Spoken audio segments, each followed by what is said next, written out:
everyone. Welcome to, what are we in, week number 5, module 5, lecture guide number 4, on Arts of the Ancient Aegean, which you see in front of you, this incredible thing that we'll come to later on. That's a bull's head writing from Minoan culture. But the art of the Aegean, so that you know, is basically the art in the area around what is today modern-day Greece. And of course, next week we'll be going to Greek culture on the mainland proper. But what is referred to by the art of the ancient Aegean is everything that is in the Aegean Sea over here. If you follow my cursor, this area that's between modern-day Turkey and mainland Greece over here, including these important Ionic islands here, Delos, Naxos, Paros. You'll see references to Thera and Akrotiri, which is the area right here, although I won't be covering it this week. There's a couple examples of work produced there. And then predominantly this area here, Crete, or Minoan culture. Now, just a little bit of background here on Minoan culture and this area before we get into the lecture proper, where we'll stop briefly on the islands of the Cyclades. The Cyclades are these islands right through here, and then move over to Minoan culture, and then finally on to mainland Greek culture. In the old days, they used to call this Mycenaean culture, or rather, we gave it that term, frankly. In any case, during the time that we were talking about last week with Egyptian culture, these cultures are starting to thrive. They've been around and been settled on Crete and the mainland, and people have known about these cultures. They've been producing art since at least 6000 BCE, but it's somewhere around 3000 BCE or so that they really get organized as more advanced cultures. So not so dissimilar in time than Egypt. One of the big differences is, of course, these are not cultures that will grow nearly to the size of either the cultures of the ancient Mesopotamian areas or Egypt. They are not nearly as stratified or hierarchized when it comes to social relations. So, for instance, on the islands of the Cyclades, there's no real evidence during the time that we're looking at that there was an overarching king or main ruler. The same on Minoan culture on Crete, although they clearly had a series of what we think of today as palaces, although it's not clear that they were palaces in the sense of being a king's home, all across Crete, where I've by the way, traveled extensively. There's no sense that there was either an overarching king or any record of kings' names that would suggest that there was a super important leader who thought that, he was a god or something of that sort, which we see both in Mesopotamian culture as well as Egyptian culture. And instead, what we tend to think in both the cultures of the Cyclades and the culture of Minoan Crete is that they had social organizations of a aristocratic class or a higher class that probably were in charge of ruling, maybe together. Maybe these family members changed place from time to time, or there were multiple different ruling families that stepped into the leadership roles in these societies. And that they had, of course, a difference between the aristocratic class and the working class. But because we don't have a great deal of understanding of the writing, two of the languages associated with these cultures we haven't even figured out yet, and the third we're just kind of getting the basic pieces of it together. We don't know exactly what that relationship was between the aristocratic and lower classes. One would suspect that the upper classes, of course, were fairly catered to, that they were in charge, as we've seen in other cultures, of organizing the society in terms of the distribution of foodstuffs, the irrigation of croplands, being in charge of trade, which is one of the biggest components of the wealth of these societies. Now, when we move to Mycenaean culture on mainland Greece, things change dramatically. This is clearly a culture based upon strong rulers and lots of warring between the various different palaces or palatial structures that are on mainland Greece. So, with that being said, let's get into the specifics of this as we come across them. Very little is known about the Cycladic cultures of these islands that are off the eastern shores of mainland Greece. They clearly are trading groups. We can tell this, as your book will point out, and the same is true of Minoan culture, in that on the islands there are various things that would have had to have come from as far away as Syria and Egypt, and we find things that were associated with Cycladic culture from, anywhere from about 2500 BCE all the way up to 1200 BCE in those areas as well. Minoan culture was even more prominent. We'll get to that in a moment when it came to trade. The objects that are most closely associated with the islands of the Cyclades or the Cycladic culture are these types of sculptures that are everywhere to be found, or rather they're small, most of them. Small, anywhere from 8 inches to 24 inches on average. And then every once in a while you get a giant one, 5 feet tall or something of that sort. That were found predominantly in burial sites. And these aren't big burial sites, right? They're not like the big burials that you saw in Egypt under the pyramids, or the burials that you saw, for instance, in Ireland associated with things like Stonehenge. These are small, probably family burial sites in which you find these figurines. Now, they almost always look the same. They have some pretty common characteristics, and they are based upon various systems or ratios of body parts to one another, a kind of correspondence between the body and geometrical patterns that will become one of the key features, by the way, of all Greek sculpture when we get to Greek sculpture of the classical period. A real interest in trying to organize or generate perfect ratios within the body based upon what we learned to call a canon of proportions when we were on our Egyptian lecture. So what you see here is another one of these Cycladic figurines, encircled on the right in a kind of schematic of perfect circles that divide the body into, you can see here, 3 basic units of measurement. Now, as I said before, they are very standard, not just in terms of these units of measurement, and most of the time you can kind of set your compass by it, so to speak. It will work out this way, of this kind of tripartite division, but also in terms of the way that that body is rendered. They look like a modern sculpture, frankly. In this case, you have a kind of ovoid face with a fairly long neck and a very prominent nose. Now, there's no eyes and mouth on our contemporary examples, or what is left to us, because it's pretty clear that those eyes and mouths were painted on. And if you see the schematic on the right here, you see that those eyes are kind of all over the place, as if it's almost like a weird Picasso drawing or something. Now, this has never been fully explained, except that a number of archaeologists believe that perhaps eyes were painted on these figures multiple times, and so that's why you get these different. And by the way, we can find these traces of the eyes using microscopic methods to trace them. But perhaps the eyes and the facial features were painted on these figures multiple times, either in relation to a particular deceased member of the family who is being honored, or as someone progressed in their life, you would change these. We're not entirely sure. But they were very richly painted in very garish colors, by the way, which will be pretty common in Greek culture. These are marble, just like the marble sculptures of classical Greece will be when we get to that next week. And just like those sculptures, which we forget all the time because today they're all white, these things were all painted.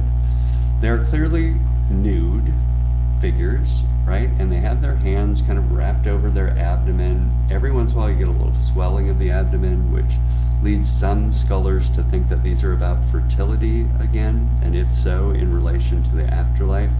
These would be meant to ensure a kind of life after death, or at least a hope for that. But many other people just think it's someone being laid in a grave with their hands over their kind of higher than their abdomen, in a kind of ritualistic placement of the deceased in these graves. They're also without clothes, though, so if it is about fertility, you'll notice that these are all female figurines. They have breasts and they have pubic triangles here, and that would suggest that, again, if these are related, as they seem to be, to burial practices, then the female figure is being honored here. There aren't very many male figures, and what does that lead us to believe? Well, again, more often than not, the idea of life is more associated with the female body, which gives birth to things, than the male body. And perhaps even with respect to male figures, these figurines would have been placed in the graves, in order to ensure a kind of everlasting life. The other possibility, though, is that this is a particular ritual just associated with the deceased female being returned to the earth or Mother Earth and ensuring the fertility of the earth, as if she carries within her some kind of power that could then be reinfused into the earth to give birth to more life, in particular, life within the individual family units. But in a sense, this is all speculation. What is cool about these things is that, they look like modern abstract sculptures. They remain very constant over time, one after another after another. I hesitate to tell you this, but if you ever find yourself on the Cycladic Islands, you may very well find a little fragment of one of these figures around. It's illegal, by the way, and strictly enforced that you don't take anything off of any of the kind of ancient sites, but these things can be found. I came across the lower body of one just on a hillside in some kind of rough dirt. So they're prolific. They were kind of everywhere. Just about every museum in the world has one example of these because of that. Now, how were they carved? Well, very simply, they're blocks of marble, and while we think of marble as being something like the marble on our countertops that's very hard, white marble of Greece is something that can be carved with just a little bit of work, and so they used obsidian blades. Obsidian, of course, volcanic glass that is very easy to find as well in parts of Greece, including the Cycladic Islands. To incise the lines on the surface of these and to carve the dimensions of these, they were probably chipped away a little as well. And then they abraded or kind of filed the surface of these using emery, which is another stone that some of you know from emery boards that you use to file your fingernails. So you didn't necessarily need an expert craftsperson to make these, and there's a lot of speculation because of the number of these created that probably within the family you would learn how to carve these and kind of learn the metrics of these and do it perhaps even within a ritual practice.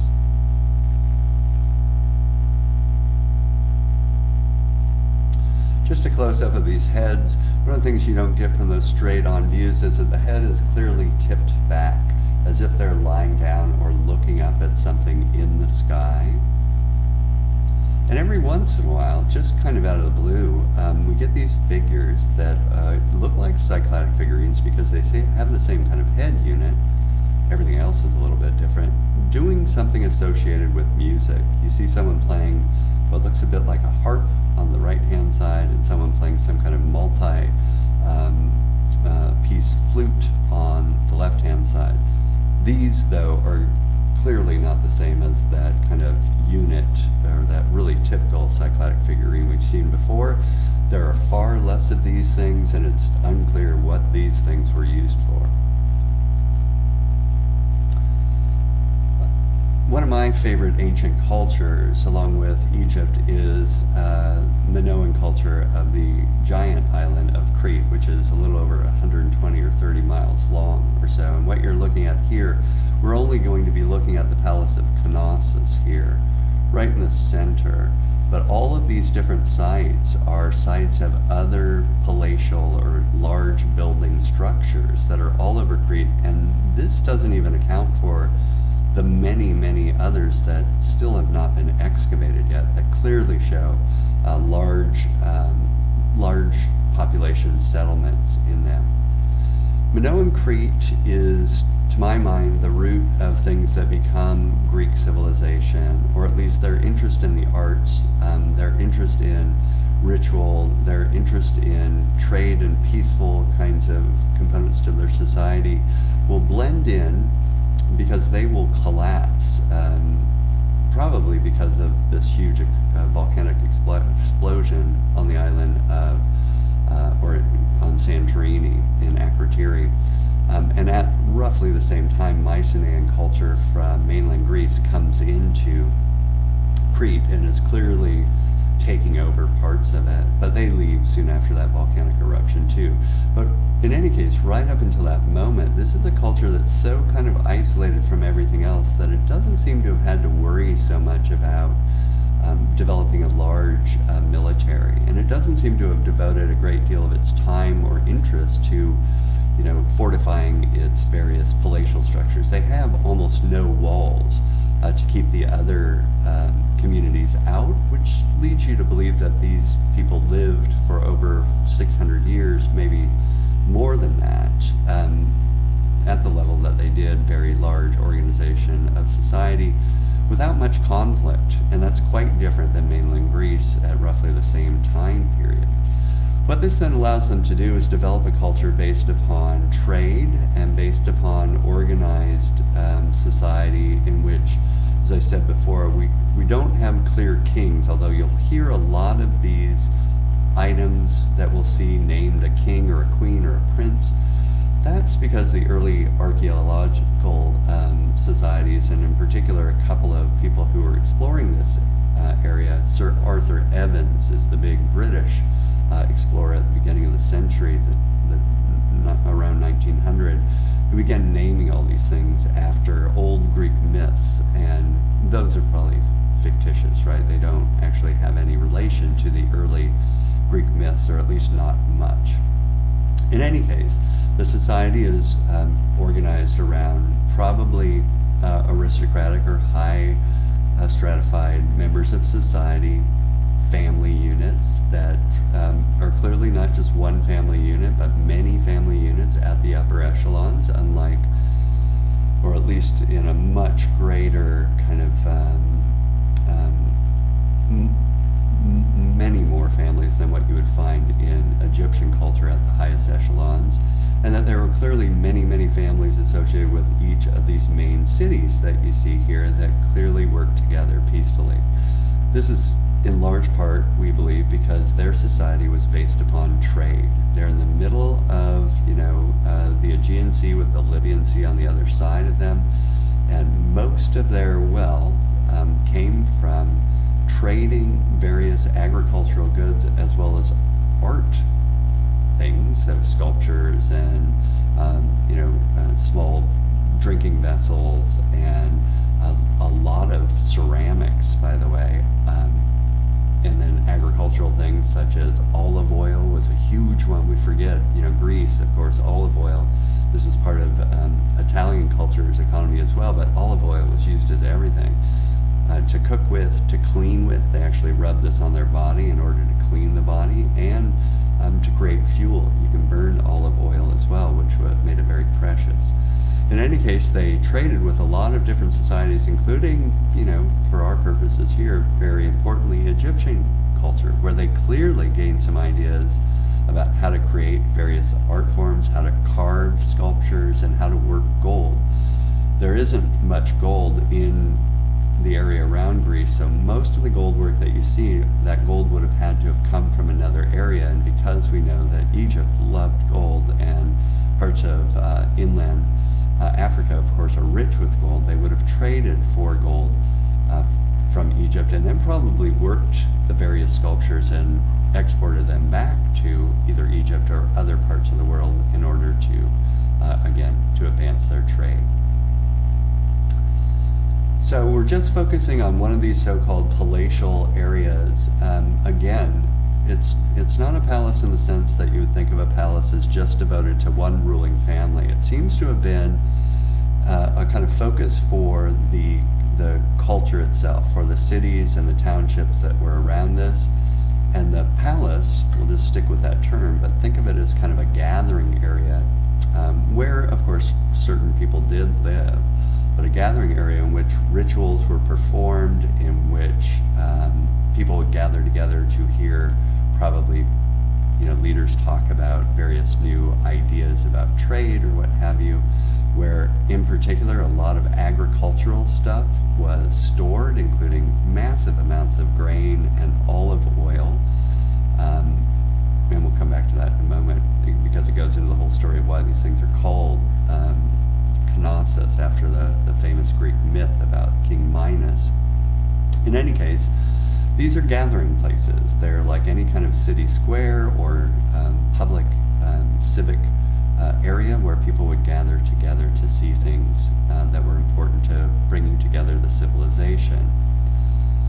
What you're looking at here is a reconstructive drawing of the so-called palace at Knossos, and there are a few things to point out before we start looking at the details of this.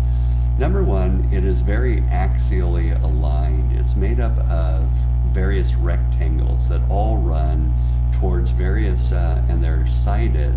These platforms on the roofs were actually places where various people could speak or performances were done.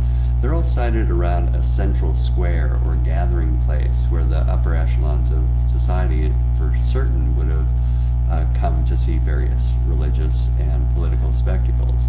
Many of these platforms as well are sited towards mountains off in the distance, in which we have found the remains of various ritual practices. And so things that would be taking place with respect to their religion, which again we don't know much about, would have happened in these civic centers, but be sited towards these far off distant mountains in which private, very shamanistic rituals would have probably taken place. Some of the components as well of these are that they're created out of rubble-filled walls with mud brick on the outside, and then over the top of that, in key areas, they're fitted with facing stone. That kind of fitted stone on the outside is a more advanced form of architectural building. We've already seen it before in Egypt as well as Mesopotamia, but it shows you that this is a pretty advanced society. The red columns that you see here would have all been made out of wood.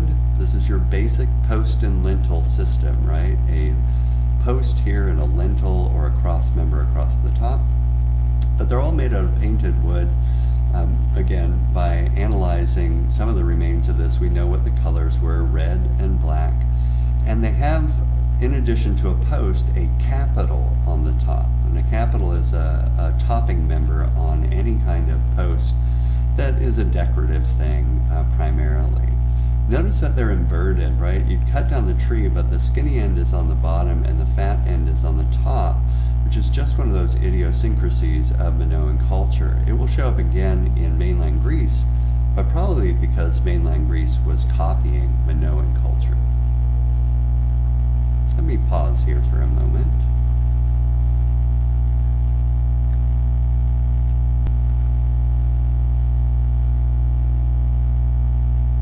Sorry about that. Someone knocked on my door. So back to these kind of component parts of the Minoan palatial structures. In addition to the columns and basic post and lintel and faced masonry here on mud brick or baked brick walls, we also have this feature everywhere to be found. You'll notice this tops everything around here. This is it's called two different things. One of the most common names for this are the votive double-headed axes. Minoan culture, and I'll show you this in a moment, had these beautiful ceremonial double-headed axes that were probably used in rituals, but they're also based upon the shape of horns. And bulls, as we'll see, were very important to Minoan culture as well. Now, there is some speculation that the actual double-headed axes and the bulls go together in a way, that bulls would be sacrificed by the double-headed axes in old animal sacrifices, but we don't have any evidence of that. Maybe that happened way back when, that you would actually use a double-headed axe to sacrifice an animal to, as is often done, to placate the gods. But by the time we're looking at here, it may just be ritualistic. You may not ever actually sacrifice the bulls. As a matter of fact, what we see are the bulls being treated quite nicely, or being involved in the rituals in almost a revered fashion, and no killing is depicted in any of their art. So one wonders about that correspondence between the two. The masonry, you can barely see this, and I'll show you a close-up of this in a moment, is all what's called ashlar masonry. It's rough-hewn masonry, big bricks that face this rubble fill. That's what we call ashlar masonry, instead of being really finely faced. You don't need to remember any of this. I just wanted to show you the organization using a topographical floor plan for the Palace at Knossos. You see in the center of the central court here, right in the middle, everything's organized around this. You see an altar in which various rituals would have been performed, and then various rituals around in the central court. There are areas to view this from on top of roofs on each side of this, as well as from the side aisles itself. And then most of the other things that you see around this are either residences or actual storage houses. Now, when this was first found by Sir Arthur Evans, because everything was kind of reduced to rubble, he looked at this and it looked a little bit like a maze, right? It looks like one of those mazes that you work your way through by drawing through it, or a corn maze that you try to find your way through it. And he thought immediately, oh, this relates to those old stories, the myths that the Greeks told about the Palace of Knossos by King Minos. King Minos, if you don't know this myth, was this evil king that was, his wife, it's a long, weird story, by the way. His wife mated with a bull. Again, this is probably, Mycenaean culture saying something about Minoan culture. Mated with a bull that was a kind of distant relative of Poseidon, and from that union came a half-man, half-bull known as the Minotaur. The Minotaur was, the king couldn't kill him because it was Poseidon's relative, so he, in this myth, placed him underneath the castle in this labyrinth or maze. The labyrinth, by the way, is actually a term that refers to the devil-headed axes, but that's a different story. And so the myth goes, every year that King Minos, demanded from mainland Greece that they send a number of tributes to feed the Minotaur, right up until the time that Theseus comes and kills the Minotaur. So when he saw this, he put 2 and 2 together, or rather 2 and 6 together, and got 4, kind of made the whole thing up, and a lot of the names stick with us today. The interior of these structures is much the same. You see these inverted columns with a capital on the top, a basic post and lintel system. Again, all of the structure of this would have originally been made, the supporting members, out of wood. There's a lot of wood on Crete at this time, with the walls either rubble with masonry facing, or on the exterior, ashlar masonry, or in the interior, as you see here, plaster facing over the mud brick. Now that plaster facing, this is where things get interesting here. You're looking at just one of the interior rooms. That plaster facing was oftentimes painted, and there's 2 different ways that this is painted. Either it's painted while the plaster is still wet, in which we call it fresco buono for the Italian term, true fresco. And when you paint on wet plaster, what happens is that the pigment actually bonds with the wet plaster as it dries, and that creates a much more enduring painting. It doesn't flake off.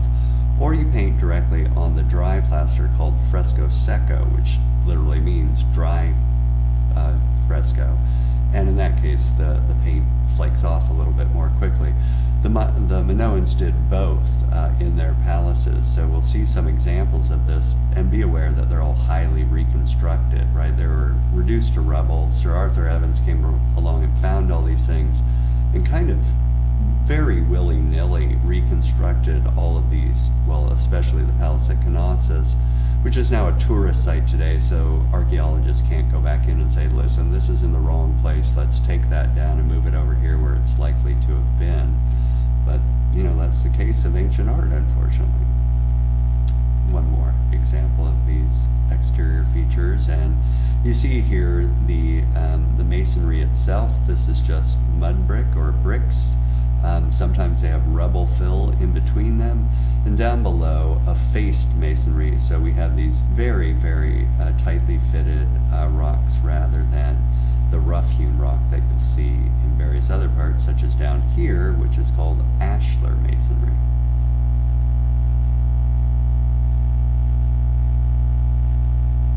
So you see here again one of those, now without the reconstructive drawing, the so-called double-headed axe, or the horns of consecration as they are also called, as well as, you know, a building that has been opened up. It would have been entirely enclosed with some frescoes on the interior of that.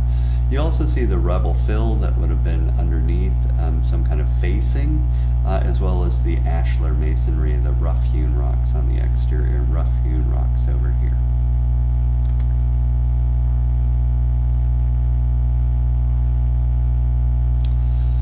So those horns of consecration, or double-headed axes, that shape is probably, at least in part, based upon these double-headed axes that you see everywhere.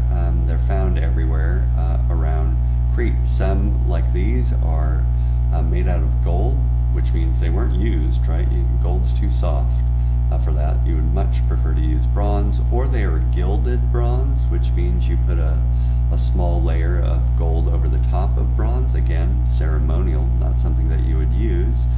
And very few of these things are actually useful objects, right? So they weren't made to be used, they were used for ceremonial reasons. One of the most famous images from Minoan Crete, and one that I want you to pay a lot of attention to, so I'm surprised that it isn't in your textbook, are the so-called snake goddesses that come from Greece. We don't know if these are goddesses or not, so treat that with a grain of salt. Some people think they're deities or goddesses. Others think that they're representations of the priestesses of the time because of their use, because of their placement, and we'll come back to those interpretations in a moment. This one's highly reconstructed. So for instance, you know, some of the features of this, by the way, I should just tell you, these things range from about 8 to 12 inches in height.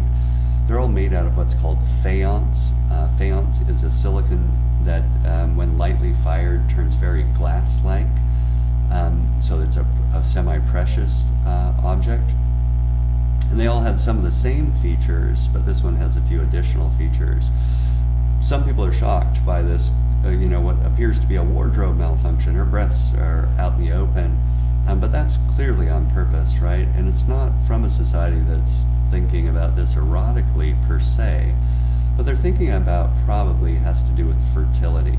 One of the things we do know about Minoan culture is that it is very closely tied to agriculture and animal husbandry, and from that, because of what we know from some of their symbolism, is very closely tied to early earth religions, which are, of course, very interested in fertility and fecundity of the earth, as we've covered over and over again in this class. And so breasts, which are, again, a life-giving force, right? They feed the child, are associated with fertility and fecundity. Breasts, of course, are sometimes associated with mountains, which we'll come back to in a moment, because these things, the major rituals, were probably performed in caves in mountains. Those caves that we've talked about before are very closely linked with fertility as well. Caves were oftentimes conceived of as almost like a womb of the earth from which life first came, and so those rituals were often practiced there. We saw that the cave drawings and paintings were performed in caves as well for likely similar reasons. She wears what's called a flounced skirt, this multi-level skirt, which we saw something like this over in Mesopotamian culture, although it's not clear that it comes from that. But it probably has to do with the same idea. It's clearly a ritual dress that, you know, moves up layers from large to small, almost like a mountain, and you probably see right here in the front of this these triangular shapes that look a lot like mountains as well, right in the placement, by the way, of where the rituals would have been performed and where her own genitalia would be underneath this dress itself, again associating this with fertility and fecundity. She holds in her hand 2 snakes. Now, snakes are all over the place on mainland Greece as well as Crete, and people are usually surprised to see this. Snakes, of course, are a part of Egyptian culture and symbolic of life as well as death, and the same thing is going on here. Before Christianity or Judaism really came around, those Judaic-Christian beliefs that have turned the serpent or the snake into kind of almost like Satan or straight out as Satan, serpents or snakes were very closely associated with fertility. It's kind of a no-brainer, right? The snake is phallic. The snake crawls into holes in the ground, so you get that kind of sexual symbolism. But in addition to that, the snake, as we saw way back there in England or in Scotland, curls up into spirals to keep itself warm, and the spiral is a symbol of the cyclicity of life, the way that we go through seasons and we go through years and we go from life to death to life and so forth. And then finally, of course, the snake sheds its own skin, which seems to be a kind of rebirth, and its venom can be poison as well as a curative, which is again life and death wrapped together. Many early earth religions use the snake and symbolism of the snake to kind of personify the idea of life and death and the cyclicity of all things, which of course the priesthood and religion seek to gain power over. In every religion that I'm aware of, the religion has some relationship to death, right? Trying to overcome death with the idea of heaven in Judeo-Christian belief, or here trying to ensure that life continues even though things die in early earth religions. Now, the thing that's unusual about this sculpture is that it's got a feline figure on its head, but that feline may or may not have originally been with this sculpture. They found a little faience feline and they thought it might go together with this sculpture, which, by the way, when they found it was just a bunch of pieces and parts, like a horrible puzzle that they had to put together. And so they stuck that feline on its head. If it did initially go with this sculpture, it would suggest something about a deity or a priesthood that had power over the animal kingdom or used the power of the animal kingdom to support itself, just like we saw back in that early fertility figurine with Çatalhöyük, or we saw with the lions protecting or being aligned with various leaders, both in Mesopotamia or in Egypt. But the other alternative is that this represents a priestess, and that's something that a lot of people believe here, that this was a priestess who would have been in a very powerful position with the society. And this is important for a number of reasons, one of which is that we don't oftentimes think of women in positions of power in society, especially within the religions of the society. But in early earth religions, there's every reason to believe that women held very important positions because their bodies mimicked the cycles of the universe, right? We talked about this early on, that women's bodies go through the cycle of menses, which match up to the cycles of the moon more often than not, and that women, just like the earth itself, are able to bring forth life. And so they tended to hold very important positions in early earth religious societies. No reason to believe she wasn't a priestess, a very important member of the society as such, meant to ensure certain things, certain orderly workings of the universe, and the insurance of the crops will grow again, more cows will be born, trade will flourish, and so on and so forth. The other thing that is partially speculative, but a lot of people are convinced by this, because it's very common in early earth religion societies, is that at least at some point in its history, Minoan Crete was probably matrilineal.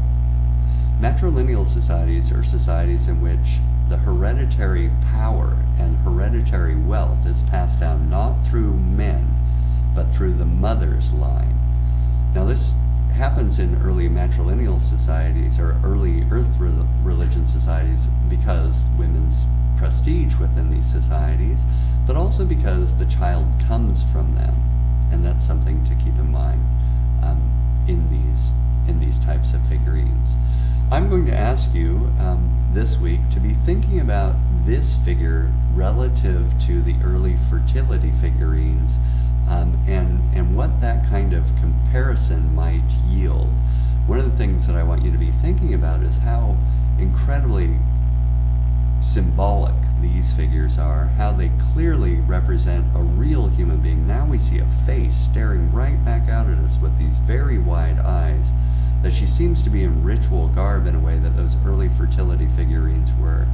That her use, if we can even figure out what that is probably relative to being a votive object, a perpetual prayer, or perpetual kind of power symbol for these figures. The ones that we found the most of are in the Palace of Knossos, in these specialized bins that were associated with the religion, but other broken figures were found in those caves in the private ritualistic ceremonies. So these aren't private objects used to ensure the fertility of one person. They're something used to administrate to an entire public, and as such, they have to have very codified or conventional language to them. The flounced skirt, the mountain shapes that are near the pubic region, the bared breast, the snakes in her hand, the headdress that she wears, associated probably with some type of religious symbol. So be thinking about those next to one another. And there are many of these around, right?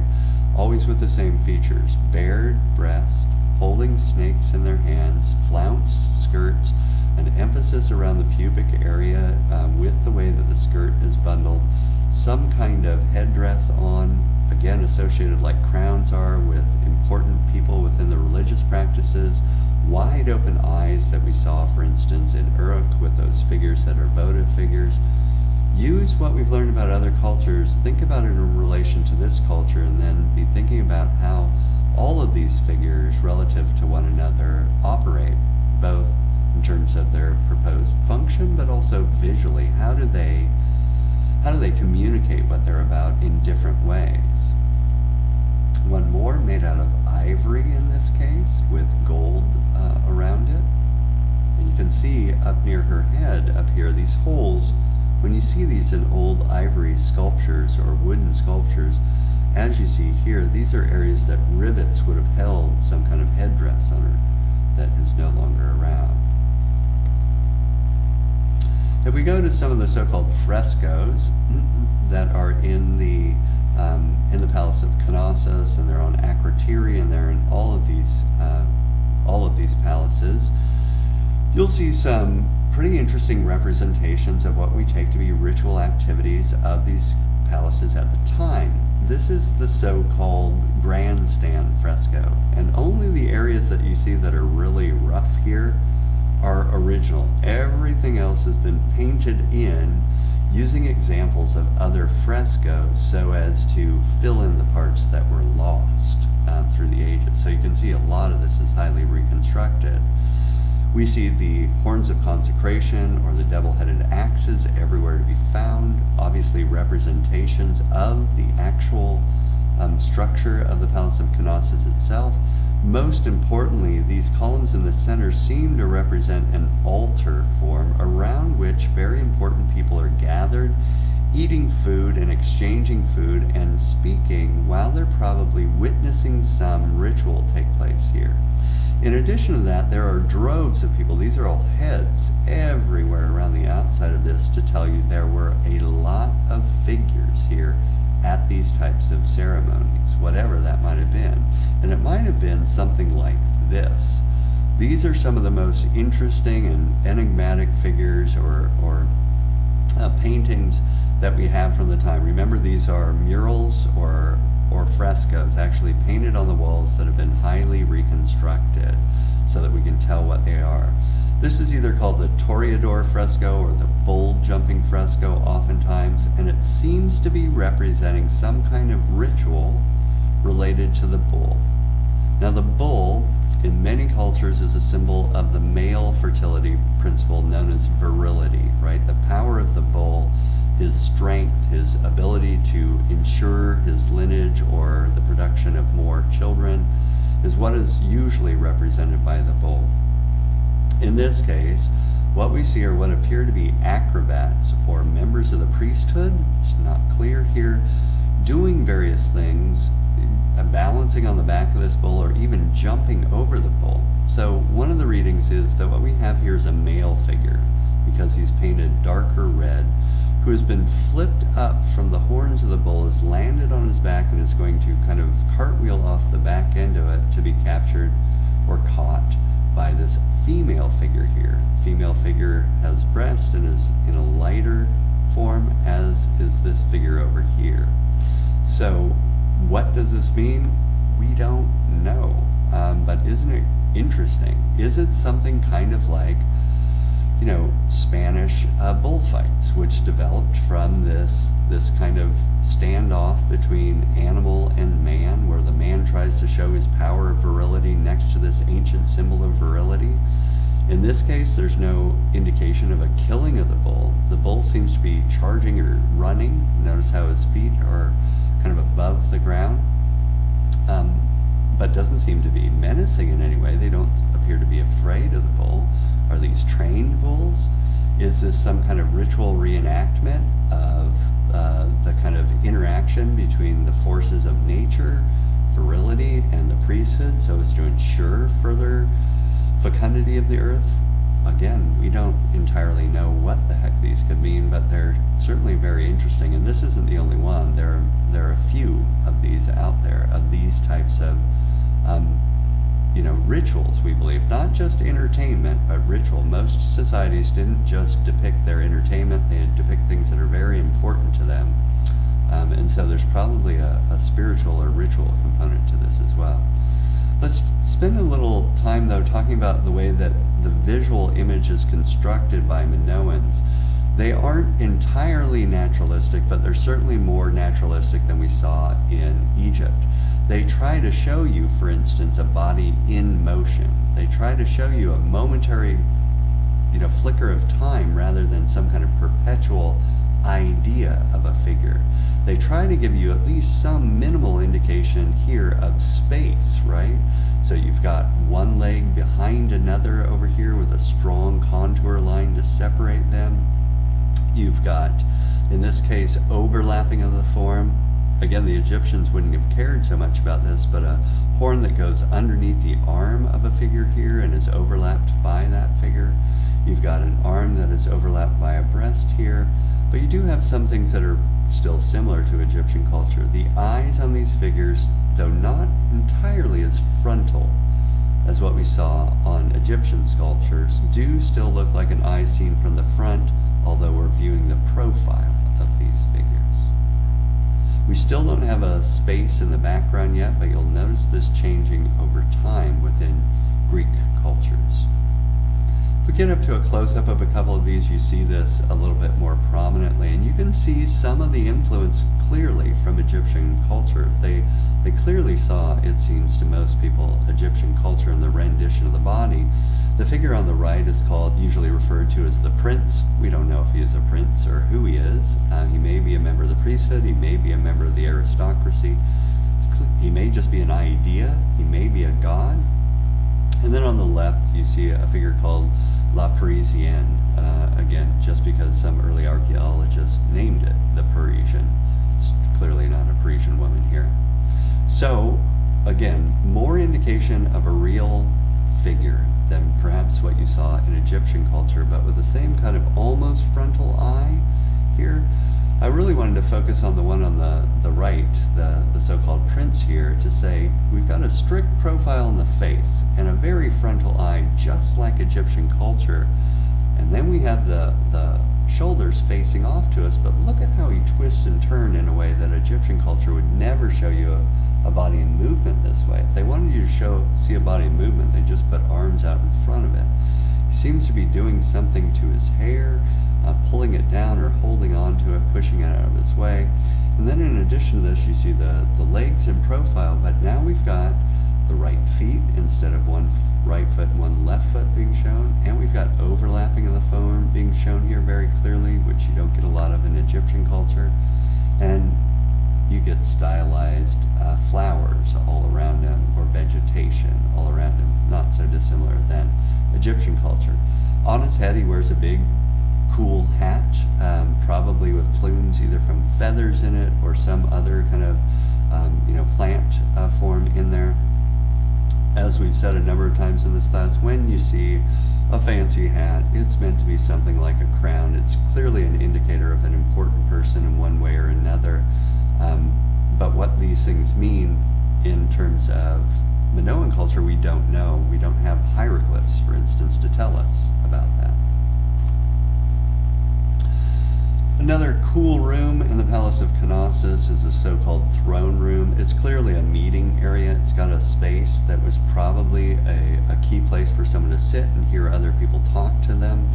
Whether that was meant to be a leader, meaning like someone who is in charge of hearing, oftentimes from other important people about treaties that were proposed, or hearing from people about problems or crop yields or whatever it might have been, or whether this was a place that someone came to meet with the priesthood, or whether, frankly, those two were combined in this culture, where someone who was of the aristocratic class was also a part of the priest class. We just don't know. But it's a big stone throne with wavy lines on the sides of it. We see this a lot in Minoan culture, and you see it down here as well, because they're a culture of the sea. And so emblems of the sea, things that are associated with the sea, are very prominent in their world. Flanking it on each side are symbols of power. These are griffins. Griffins show up in a lot of parts of the world. It's not clear that the Minoan culture made these up. There are places that you find these all the way back to Mesopotamian culture, so they probably adopted this from them. But what you get is usually a feline form with an eagle head, or something, a bird of prey's head, with some fancy feathers on it usually, which you see these stylized feathers here to beautify it even more. These are symbols of power, right? So flanked by symbols of power means that throne holds someone of power there. In addition to that, you get these beautiful, just kind of what appear to be decorative scenes of, in this case, the dolphin room. Beautiful dolphins just swimming around. One can imagine that they came across these dolphins all the time at the bottom of the sea, and notice this is depicted not so dissimilarly than if you were looking at an Egyptian work of art, in that we've got a combined perspective here, don't we? These areas that are here appear to be like sea urchins on the floor of the ocean. So it's as if you're looking down at the ocean, but these are depicted in profile, as are the dolphins themselves, so as to give you more information about what these fish look like. And then in between them you have other types of fish of their time and place. These are different kinds of fish that they probably would have fished for their own sustenance. We don't know what they did with dolphins, by the way. They whether they ritualized them or whether they used them as food as well. One of the things that Minoan culture is really well known for is its pottery. The Minoans, and this is what's known as Kamara's ware pottery. The Minoans used this pottery and figured out how to use a wheel, which I think most of you have seen before. A wheel thrown pottery is a wheel that is used by, you get it turning by little foot levers that are attached to ropes around it, or you have someone spin it with their hand, and the clay is placed on top of that. And what you can do with a wheel that you can't do with the other major method, which is to create little rings of, like little snakes out of clay, and then you wrap them up and build up ringware ceramics, is you can get really, really thin sides on ceramics using this method. And once you get thinner sides, you can fire this at a higher temperature, which creates a really, really strong vessel. So they learned how to do that. They had, kind of expertise in this, and then they enlivened all of these with glazes on the surface of these, so painted in different pigments that then when fired would turn various colors that are, I mean, one of the features of the visual components of all ceramics in Minoan culture is that these Kamarsware designs, which may or may not be like the sun or maybe some kind of flower or what have you, are exacerbated by the actual shape of the pottery itself. So this big, beautiful circle actually bulges out with the surface of the vessel itself. And they're thinking about that in terms of their design. They're not just putting things on there that go flat in a band. They're thinking about shapes and designs that will complement the actual shape and design of the pots themselves. Now these are luxury items, so they're not things that you would have created very cheaply just to take olive oil to another country to sell it. These are things that you would have taken to trade on their own, and they range inside from little vessels to giant vessels. And again, if you end up on Crete, where I was I've been there a couple of times for weeks at a time, you tend to come across little shards of pottery if you're, off in the Netherlands or in the kind of the unincorporated parts of Crete. You can see these things everywhere because they were so popular. I'm not saying they're Kamarsware; they could be pots from 200 years ago, frankly, but it's everywhere.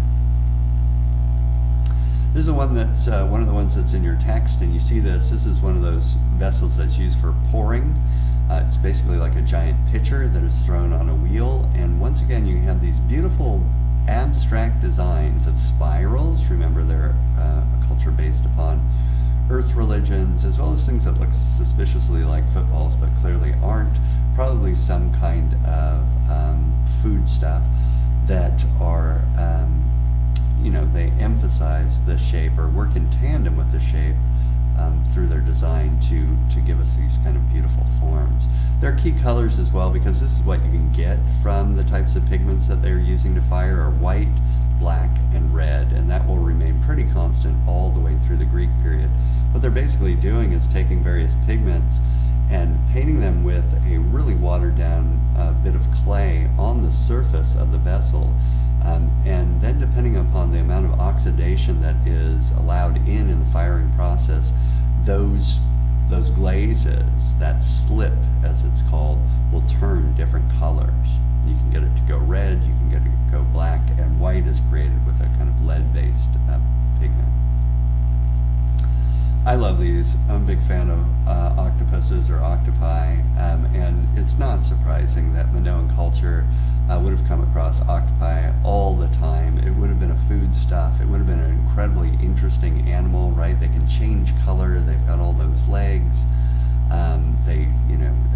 They're very agile.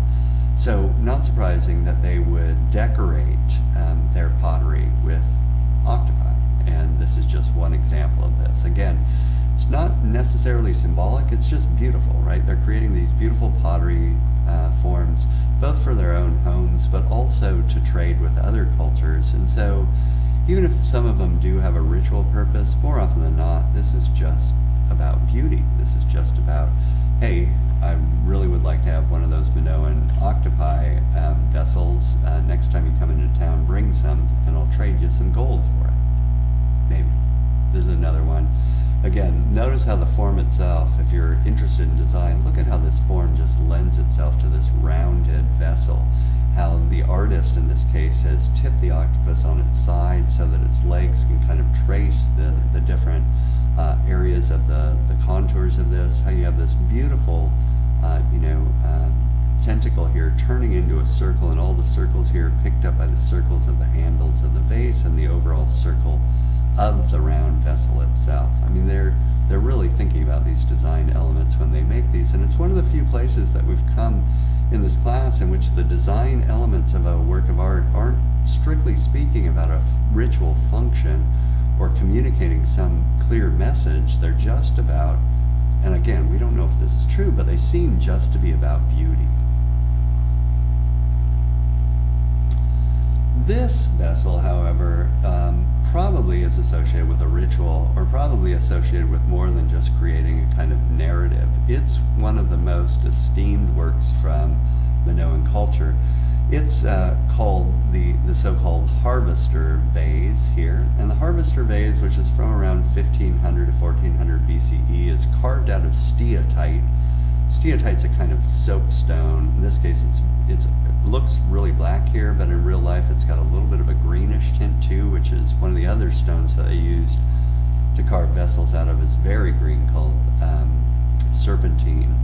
And in this case, it's not a huge vessel, and it's probably for ritual purposes to ensure fertility and fecundity, but there's something amazing about the way that they've carved the visual space on this. It's a relief carving into a stone. The interior is hollowed out by some kind of chiseling mechanism. Remember, soapstone or steatite is really carvable. And what we see on this band around the top part of this vessel are harvesters, or people going out to harvest or returning from harvest with these various agricultural things in their hands. They might be the wheat that they've harvested, likely, or something of that sort, or various canes that they're harvesting, as well as some of them are carrying the things that you use to cut these down, walking together and singing together. That's one of the most curious things about this. They're singing together, and I'll come back to that in a moment. What's different about this than what you've seen in Egyptian culture is they're not all in lockstep, are they? It's not just like or even Mesopotamian culture. It's not just everyone mimicking each other. You get a real range of movement here. Yeah, their hands are up, their knees are up to show you movement, but they all seem to overlap each other, and there's a clear indication of an attempt to show you things in movement everywhere, which you don't get a lot of in Egyptian culture. They just kind of give you the idea of movement, but you never get the sense that things are really moving. In addition to that, though, there's clearly stylization. You've probably noticed this before. The tiny, tiny little waists of figures on Minoan culture is a stylistic that we find in Minoan culture all the time. The very big, broad shoulders seem to be indicative of someone who is a worker, so someone who's working the fields. They do have hats on their heads, though, so are these a particular class of worker? Is this a ritual enactment that is taking place? We're not entirely sure. Another close-up of this, the figure on the right of the split screen is someone who is holding in their hand a sistrum. A sistrum is a shaking instrument, and you can see him singing his heart out here while others sing along with him behind him as well. Are they singing on their way home from work because they've had a good day? Are they singing an ancient ritual song to ensure the fertility of the earth? Or, one of the more cynical views of this is, are we showing a situation in which worker bees, right, working men, maybe even like slaves is the worst possibility, are acting as if they're having fun with what they're doing because, of course, the person who is carving this or having this carved for them wants it to appear that they're having fun, while in all actuality they're slaving away their days in order to create enough grains and food stuff to be traded so that the aristocracy can gain various amounts of money for this. You see over here, and again, that's just speculation. You see over here someone who actually has a tool in their hand that would have been used to cut down the grains, and other places where you actually see the grains themselves or the plants that they've cut down. One of the men stands apart. This man here is a little bit separated from the rest of the crowd. You saw a lot of overlapping of form before this, and he's wearing some kind of either armor, plated armor here, or some kind of fancy coat that makes him seem different than the rest of the figures. He also has long hair without a hat on. And so question is this the leader? Is he the priest? Is he the overseer that's making sure the worker bees are doing what they're supposed to? We don't know. But what is clear is that there's a narrative here. There's some kind of story trying to be told here in a fairly naturalistic language. It's like one step further than what we saw in Mesopotamia on, for instance, the front of the harp, or in some of their vases, where they're trying to tell a narrative, in that we've got more naturalism than what we've had before. Remember those figures in, the Workabays, or, some of the harp forms, that those figures all looked kind of the same. If they're moving, they all did the exact same thing. And while these figures do mimic each other, they look more individual than what you saw in those earlier cultures. Right? People turning one way or the other way. Yes, sometimes they're mirroring each other, but other times they're looking the other way and pointing the other way. We've got more idea about space, don't we? One thing overlaps another thing, overlaps another thing. There's not the same interest in visual clarity that we got in Egyptian culture or Mesopotamian culture. But what we do get from this is the idea of a real event taking place, more naturalism.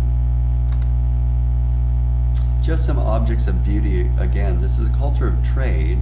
It's a culture of ritual as well, but these items could have been used for either. This is a carved rock crystal rhyton.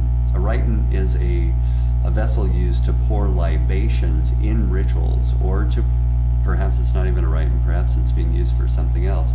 But all these are rock crystal that have been carefully carved, and of course it was shattered in antiquity, but all pieced carefully back together, that would have either been used to pour some, perfume, some oil, some kind of liquid that would have been worked up in an altar type situation to be very spiritual, onto something else, or into a grave, or poured so that someone could drink it as part of a ritual. Or, frankly, these could have been made as beautiful objects for trade with other people. This is perhaps the most famous of all the rhytons. Yeah, believe it or not, this is a pouring vessel in the shape of a bowl. Now this is all carved again out of serpentine and incised with lines that look like animal fur, right? Curly fur up here, longer shaggy fur here. And then inlaid with various other materials. There's crystal in his eyes, and around his nose is a beautiful shell, a very kind of iridescent shell. And his horns, which originally were made out of wood, they've since been lost, would have been, because we have little stumps here, would have been gilded with gold, which is what you see here. And you notice how these horns, just like the bull's horns that we saw in the bull fresco and the horns of consecration, turn up everywhere and probably are a symbol of the life-giving power of the male principle, or virility here. The liquid, by the way, is poured into the neck and actually comes out the nostrils and the mouth and wherever you're pouring it into. Again, probably associated with the ritual. Again, speaking about bulls, the other thing that the Minoans did really well, and they did it not only on the Minoan mainland, but they worked for Mycenaean culture too, is to create these incredible gold vessels using a technique called repoussé. Repoussé is when you, and it's still practiced today in jewelry work, where you take a thin layer of a metal and you pound it from the back, either into a molded form or against a kind of pliable material like tar, in order to create these images. In other words, these are bent forward from the back to create these forms, and you need all these beautiful little tools to do this. And then you line it with another material, in this case gold, and you affix these handles using rivets on the outside. These are what are known as the Vaphio cups. The Vaphio cups, which is the area they were found in Vaphio, were found on mainland Greece in a Mycenaean area, but are clearly the work of Minoan sculptors. We found things like this repoussoir work as well, as far away as Egypt, so we know these are trade objects as well. And the narrative, we don't know, but in one case a bull is running over a man over here in relation to agriculture and things that are symbols of the plenty of the earth, gourd forms down here. And in the other form, we've got a couple of animals, one which is a bull, and the other we don't know if it's a bull or looking like they're like touching noses. So is this like the beginning of a mating ritual? But in all cases, what's trying to happen, these are two different cups, is that a human is trying to capture the bull. So we see a net over here being tossed over the bull while the bull charges down this man. And over here, this one's trying to sneak up and put a rope around the back leg of this bull. We don't know exactly what this is. Were they trying to capture? Well, why would you turn that into a cup unless it's got some kind of ritual associated with it? Or if it is the illustration of an ancient Minoan myth in which something like this occurred to capture the first bull, for instance, a great hero captured the first bull, and that led to the domestication of, cows that are so important to this culture, something of that sort. But again, we don't know for sure. One final image or work, just a simple, beautiful object from Minoan culture, is this so-called pendant of gold bees. Again, pendants are just like you would think, little brooches or pendants placed on the body to beautify it. We don't think this had a ritual purpose. We found things like this in other parts of the world, and usually when you see a lot of these things in other parts of the world, it means that they were basically jewelry, beautiful jewelry. So in this case, you have two bees kind of coming together in the middle, holding in between them a gold ingot, and then down below little gold ingots as well, which is how these things were cast. You actually have to take these little pieces of gold and melt them down, and then just turned into a beautiful object. Some scholars have wondered, though, whether this bee or wasp, as it might be, with this really waspish waist, might have been something important to Minoan culture in one way or another, since their representation of the human body has such small waists. But again, it might just be a visual parallel. I'm going to pause here for a moment. You won't notice much, but I'll be back in a second to talk about mainland Greece in Mycenaean times. Okay, one last thing that I forgot to say about that final object, the bees here, that bee pendant, is that it's always interesting to be a little bit aware of how these things are made. This is made out of a process that's referred to as the lost wax casting process. I will go into much greater detail on this next week when we're looking at Greek bronzes. But it's a technique that the ancient Egyptians knew of. It's the same technique that was used when we looked at the head of an Akkadian ruler, who's probably Naram-Sin or Sargon. In that, what you do is you would create their hollow in the middle. It's a way to cut down on the amount of gold that's actually used in these things. You create an object out of a heat impervious material, usually clay or something of that sort. And I'm talking here, the only thing that's hollow here are the bees. So you create basically a schematic shape of the bees out of ceramic, and then you cover it, and this is kind of cool that it's actually referring to this itself. You cover it in wax, beeswax.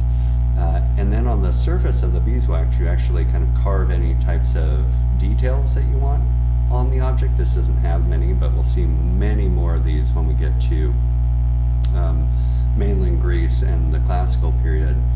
And then you cover that whole thing so that in plaster or in some kind of ceramic again, so that you've got this thin layer of wax kind of put between two layers of heat impervious material. And then when you pour the gold into the mold, the wax melts out, or you melt the wax out before, and the gold fills that space in between those two layers of ceramic or plaster or whatever it might be, so that you get a hollow form. And it's a very advanced form of casting, one that will be used over and over again. It's still used today in jewelry work, and so that's how this would have been made. Now on to Mycenaean culture.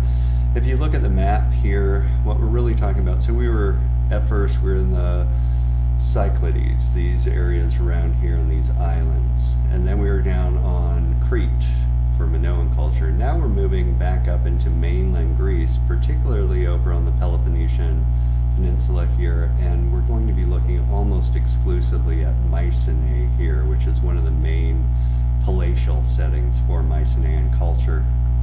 A few words about Mycenaean culture before we get started. Mycenaean culture flourished sometime between about 1700 BCE up until 1250 or so BCE, when, for reasons that are still really not explained, it's destroyed, probably by other cultures moving into the area and taking it over. It traded, and probably sometime around the collapse of Mycenaean or Minoan culture, 1550 BCE, took over parts of Crete, but after that culture is destroyed, it doesn't seem to have cared much about Crete and focused all of its efforts back on the mainland of Greece. Mycenaean culture is quite unlike the two other cultures that we've looked at, partially because you can look at it, it's open. Mainland Greece is a very open area, and you would have to protect yourself against the threats of other tribes or towns, cities in this area by occupying really strong fortressed cities. And so Mycenaean culture is a very military culture. It's not so dissimilar than some of the cultures we saw in Mesopotamia, in that they're constantly kind of battling against each other.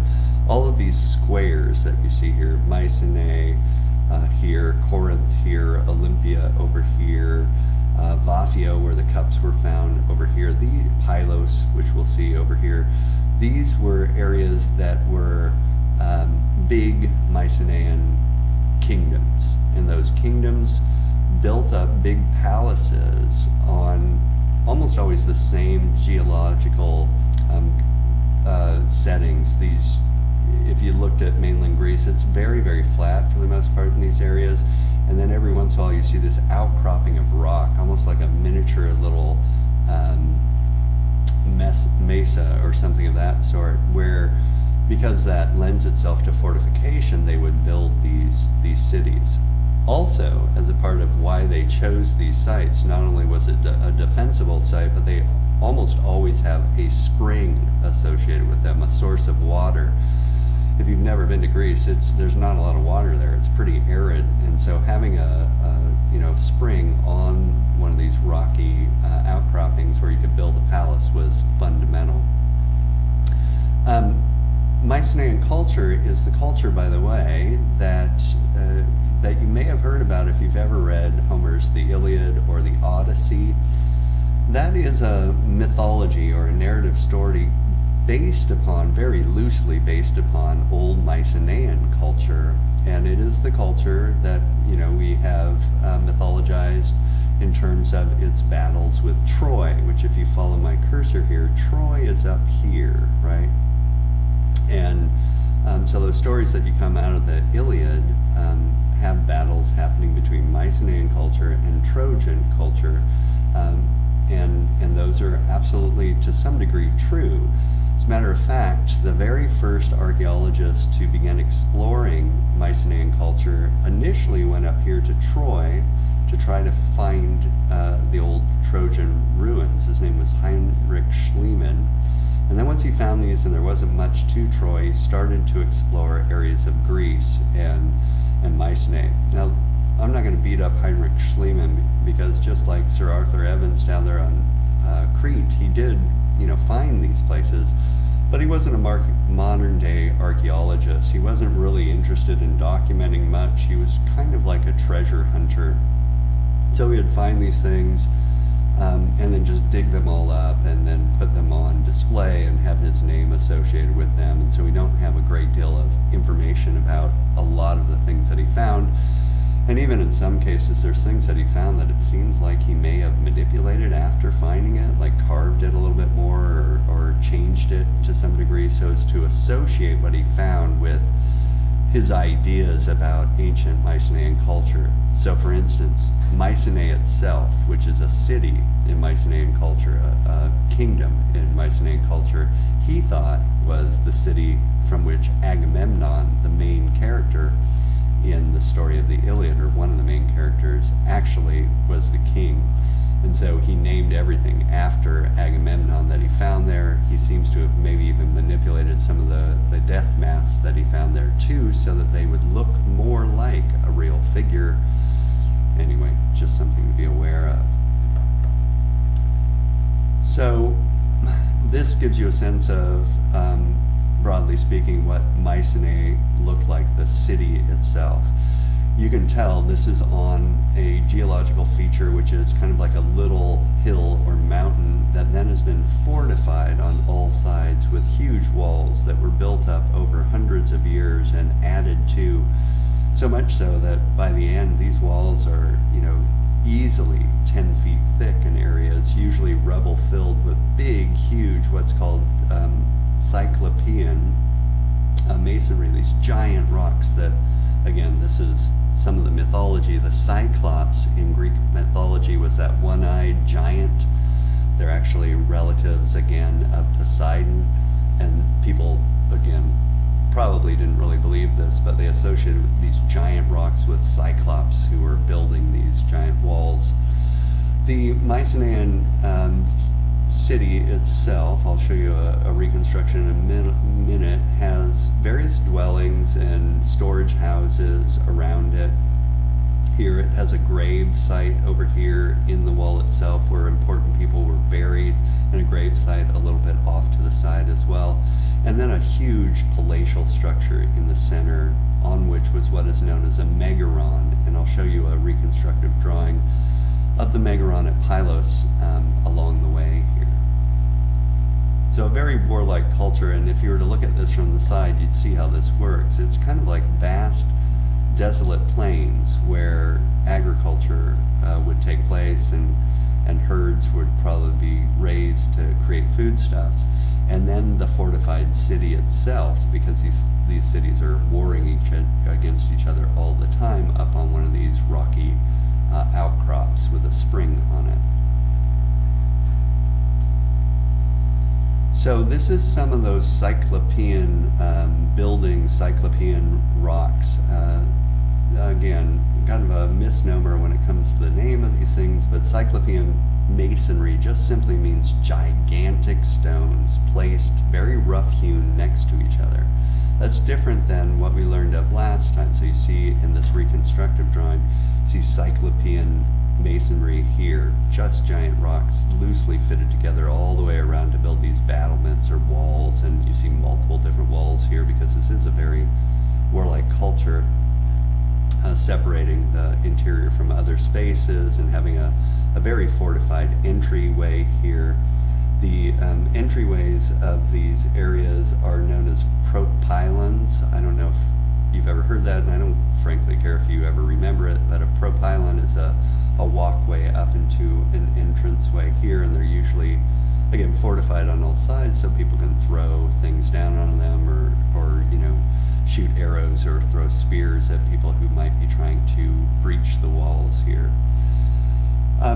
This is the Cyclopean masonry you'll see is different than the ashlar masonry that we see most of these buildings made out of, which is a more, it's still rough hewn, but it's a much more closely fitted stone. And then you also see faced masonry, in which you actually carve beautiful stone, so it's very smooth, facing either rubble fill or ashlar masonry. This is the palace up here with a megaron up on the top. Down here are the burial pits in a circular form. This is, saw this going all the way back to Stonehenge, right? It's very common to associate burials with a circle. The circle is symbolic of the cyclicity of life, maybe related to the sun in various cultures as a life-giving force, and of course the idea is to ensure some kind of beautiful afterlife for the people, in this case only prominent people who are buried there. Unlike Minoan culture, Mycenaean culture is a kingdom culture. There were important chieftains or kings in charge of these cities rather than entire families or extended family units that would in succession take over the kingship of areas. These were very, very closely aligned with single families or two or three families, unless you took over another city, of course. just shows you some of that Cyclopean masonry next to some ashlar masonry here, and there are various doorways cut in the walls so that you could escape or send out warrior parties to attack your enemy. And this over here is ashlar masonry. See how it's much more kind of systematically carved here and fitted together versus these gigantic stones that all seem kind of willy-nilly fitted together. This is one of those entrance ways. These propylons are all created using corbel vaulting. Again, we saw this when we were looking back at some of the earliest forms on the British Isles today or in Scotland to build these kinds of beehive tombs. And it's the method is not so dissimilar than an arch. You just build these forms up with one rock kind of slightly jutting over another rock so that they come together in the middle, and all the weight up above holds this together, pushes it down and holds it together. And you can have big open ways through incredibly heavy masonry in a way that you couldn't if you were just doing a post and lintel, because all the weight above a lintel would collapse that lintel. And they use the same corbel vaulting to create corbel arches to create corbel vaults, which are big, huge beehive-like tombs for their most important leaders. So it's the weight of the stone that actually holds these up, and it allows you to create these passageways through impenetrable rocks that fortify the palace structures. One of the most famous doorways or propylon is the so-called Lion's Gate at Mycenae. This has been reconstructed. It's a basic post and lintel gate, right? So you have the posts here, and then you have a lintel over the top, and then you have fitted within this a sculptural form of two beasts. They may or may not be lions. They could be lionesses. They could be a different type of creature. It's not clear. They look feline to most people, who are flanking what is clearly a Minoan column with a capital on top, which is probably a symbol of an altar or some kind of sacred type of architectural site. It's a simplistic form that, in other words, would have been understood as a symbol of the temple or a symbol of power. And the fact that they have adopted Minoan culture's capital seems to suggest that they believe that they have inherited the traditions of Minoan culture here and are kind of the extenders of that culture. This is, by the way, all ashlar masonry, gigantic stones, by the way. Again, this one on the top of it weighs about 8 tons, so serious movement of rocks here. Originally, these feline forms would have had heads on them that had faced out towards those entering into this area, probably made out of a different material. Now, whether those heads were lions or humans or something else, we'll never really know. We're moving away from Mycenae, but just for a second, because we have a lot of evidence about the megaron, the major structure in these Mycenaean cities that existed in Pylos. Pylos is a bit away, but it's another Mycenaean city, and you can see how this works.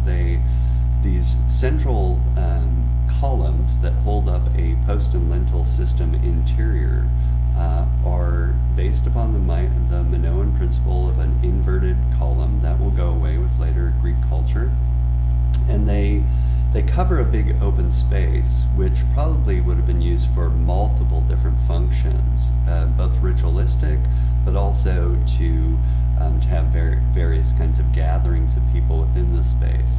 And they're decorated just like Minoan culture was, with frescoes or murals all the way around the sides. Things like griffins or lions or deer, some kind of deer over here. You can see that they're open in the middle to allow light into the interior, as well as to allow smoke to escape through these areas, because of course to keep this warm during particular times of year, or to have a ritual fire associated with various events, was important to them. One of the most kind of amazing structures associated with Mycenaean culture, and this is just outside of the walls of Mycenae, are their so-called beehive tombs. What you're looking at here is usually referred to as the treasury of Atreus. Again, it's a term. Atreus is the name of a Greek hero taken from the stories of the Iliad and Agamemnon and so forth. It has nothing to do, by the way, with Atreus as far as we know. But the Mycenaeans had two different forms of tombs. They had a kind of tomb that was a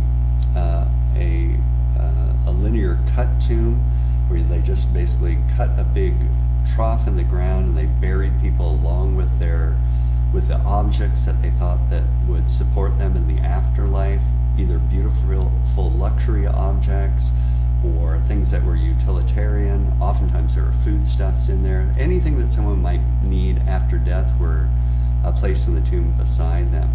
Or they cut these tombs, and by the way, this is probably cut originally as a long longitudinal trench in the ground, that then they used the earth to cover up a corbel vaulted interior. It's a huge dome structure created out of corbel vaulting, in which all the treasures associated with this great ruler would have been placed. This is kind of like the biggest tomb that you would find in Mycenaean culture.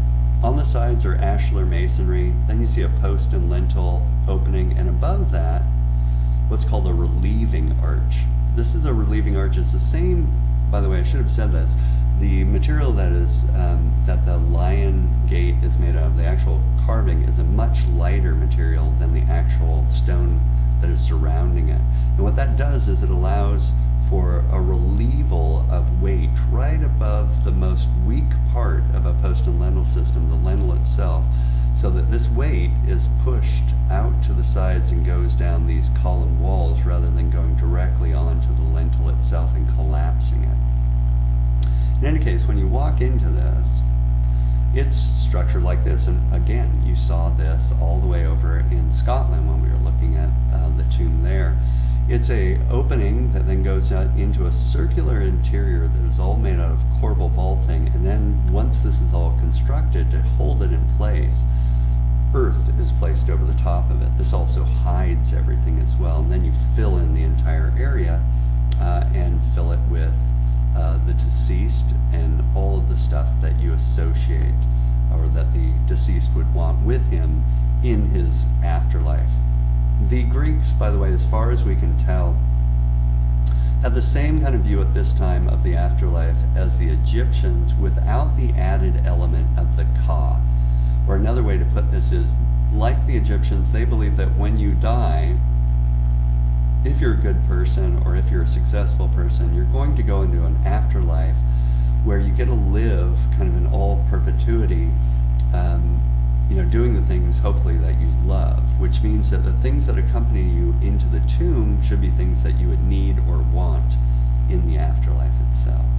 They don't, however, as far as we can tell, believe in the idea of needing to preserve the body in the same way that the Egyptians did, or needing to preserve the ka, or life force. They just want these things protected so that no one can steal that stuff away from the deceased after he's died. This is an actual photograph of the interior of the treasury of Atreus, or this beehive tomb in Mycenae. It's amazing. It's pretty creepy going in there, by the way. You walk in there, it's completely dark. Even today, where tourists are allowed in, it's again based upon the principles that will remain constant through our entire class, where a dome-like form or a cave in the earth is associated with kind of the womb of the earth, or a place from which all life comes and to which all life is returned in this case. And this is giving you a sense of what it might have looked like originally when it was richly decorated with these little rosettes that were all made out of gold. This is me lying on my back using my flash to take a picture of the dome itself. All very tightly fitted corbel vaulting, ashlar masonry. The other place that you find tombs are within the walls of Mycenae, in which they had, again, you saw that circular tombs, these tombs that are just cut like contemporary graves, except a little bit longer, and the deceased would be placed in these, accompanied with objects that they would have wanted in the afterlife. We've been able to find on a lot of the deceased bodies, and these are all rulers, right? These are very important people. These aren't just everyday people. What are called death masks, created out of repoussé fashion gold. So they're fairly thin pieces of gold that would have been pounded from the back to create the shapes of a face, and then placed over the face of the deceased. This is the so-called Mask of Agamemnon. Again, it's not Agamemnon. This was a name given to this work by Heinrich Schliemann, and this is one of those works that is highly contested. It seems to have originally been true. I mean, the best indications are that he did find this in Mycenae, in those tombs, but that he might have had some further work done to it afterwards to make it look even more intricate than it originally was, because it's unlike any of the other death masks in there. And one of the indicators is this kind of handlebar mustache that is here. I don't know if you can see this, but right here, it's people believe some extra work was done to make this a little bit more detailed, to make it fit in, frankly, with 19th century images of the Greeks. And then all of this work here too, that's very intricate, seems to have been done later. The eyebrows seem a little bit too detailed, and the rest of it may be real. In any case, these were placed over the face of the dead as a way to beautify the body. It may be a way to protect the body, it's not clear, but mostly it's a way to accompany the body with objects that people would have wanted in the afterlife. Gold, beautiful luxury items. Here are some of the other death masks that are in these tombs, and you can see that one, the one that's far off on the left, the so-called Mask of Agamemnon, is quite a bit more detailed than anything else that you see in here. The only other one that looks anything like it is over here. All made out of gold, all pounded from the back. In addition to that, you get ceremonial weapons as well as everyday weapons, but the problem with everyday weapons is that they're all made out of bronze, and a kind of composite of bronze that doesn't last very well in time. So if you see the jagged edges of this is all bronze. And the thing that lasts the most are the inlays of silver and gold, in this case with these incredible battle scenes of warriors fighting, in this case felines, a lion, again symbolic about the triumph. We saw this in Mesopotamian culture, right, with the Assyrians, in which you get the great warriors fighting against animals and exerting their dominion over them, or showing their warrior prowess. What's cool about these is you do get indications of what the shields were like for the Mycenaean people. These devil-banded shields here were the shields that they used, and it's one of the ways that they actually tactically gained an advantage over other people. You could hold these up in front of you and protect most of your body, and stab your short spears out from beneath these two areas by the side and get people where they couldn't get you. These are ceremonial though, right? These aren't things that were probably used. They were luxury items that the ruler would have carried with them to show their prosperity, to show their might, and then they were buried with these objects. And there are a lot of these found at Mycenae and other sites, so I show you some of these beautiful objects too. We don't know much about the spiritual ideas of the Mycenaeans, what their religion was, if any. There is almost no material on this, no writing about this, no pictures that show us much about this, so we don't know how much they devoted to the idea of their gods or goddesses, or what that would have been. I thought you might like this too. This is a very, for the time, advanced form of armor. It's plate bronze armor, and it's meant to do what armor is meant to do. This is not necessarily a luxury item. This is straightforward, don't kill me kind of wear.